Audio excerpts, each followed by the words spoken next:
Reconstruction struggles in Texas. E.J. Davis, black codes, and the fight for civil rights. Texas, during Reconstruction, was a battleground for power and equality. How did figures like E.J. Davis rise and fall? And how did Texas resist change? Together, we'll uncover the dramatic story of post-Civil War Texas and its fight against progress in restoring justice to freed African Americans. E.J. Davis, a staunch Unionist and Republican, became Texas governor in 1870 during Reconstruction. His governorship aimed to rebuild Texas under federal oversight while protecting the rights of African Americans. Davis used state resources to challenge Confederate dominance, earning him both admiration and bitter enemies. Despite progressive reforms, Davis's reliance on taxes and a state militia to enforce federal policies angered many Texans. Former Confederates, committed to regaining power, labeled Davis a dictator. By 1874, Richard Koch, a Democrat heavily supported by ex-Confederates, defeated Davis, symbolizing Texas's rejection of Reconstruction ideals.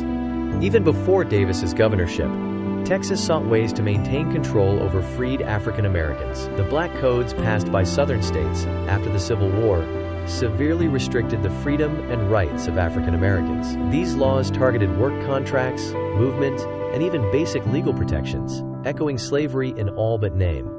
Former Confederates were quickly re-elected to office, signaling Southern resistance to federal Reconstruction policies. Their influence strengthened efforts to preserve racial hierarchies and undermine African American progress. This blatant defiance of emancipation led Congress to take decisive action to curb Southern obstruction. In response to the Southern Black Codes, the Civil Rights Act of 1866 was passed to secure equal rights for all individuals, regardless of race. To enforce such measures, Congress introduced congressional reconstruction, placing rebellious states like Texas under military rule to prevent further violations. Congress's new approach was firm and transformative. States were required to uphold equality and ensure protections for African Americans. Federal intervention in Texas included installing leaders like E.J. Davis, who supported these goals, although resistance remained widespread among locals.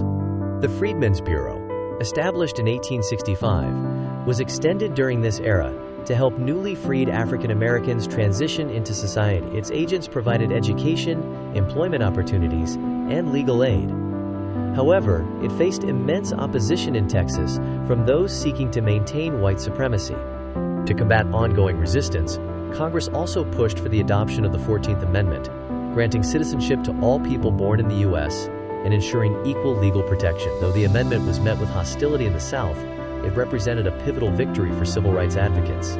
Although E.J. Davis was ousted from office and Confederate ideologies resurged, Reconstruction left an indelible mark on Texas. Progressive federal policies planted seeds for civil rights advancements.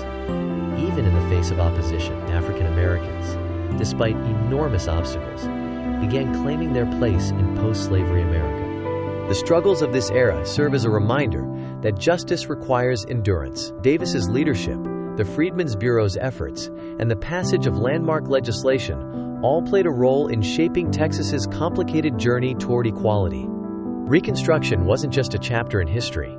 It's a reflection of issues we still face today. What happens when progress meets resistance? How do we ensure justice? Share this story to keep the lessons of Reconstruction alive and inspire actions toward equality in our own time.